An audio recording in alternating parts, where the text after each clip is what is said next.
ხელნაწერთა ეროვნულ ცენტრში თამარ მეფის კუთვნილი ვანის 4 თავის რესტავრირებული ყდის პრეზენტაცია გაიმართა. ხელნაწერი მაღალი ხარისხის ეტრატზე ნუსხურით არის გადატანილი. გაფორმების ხარისხითა და შესრულებით იგი ერთ-ერთი გამორჩეული ხელნაწერია. ვანის 4 თავი დამთვალიერებლისთვის მხოლოდ რამდენიმე საათით გამოიფინა.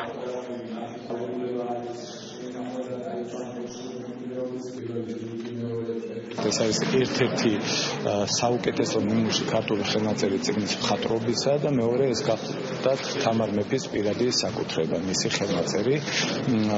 სამწუხაროდ მისი მდგომარეობა, მისი ყდის მდგომარეობა არ შეესაბამებოდა ამ ხელნაწერის მნიშვნელობას და აქედან გამომდინარე გადაწყდა გაკეთებული სარესტავრაციო პროექტი და მას გაუკეთდა ახალი ყდა თანამედროვე მეთოდოლოგიით და მასალებით შესრულებული. მეგობართა საზოგადოების წევრის ბატონ ზვიად კორძაძის ფინანსური ხარჯებით განხორციელდა პროექტი, რომელიც ითვალისწინებდა ვარის სახარების ყდის განახილების პროცესს.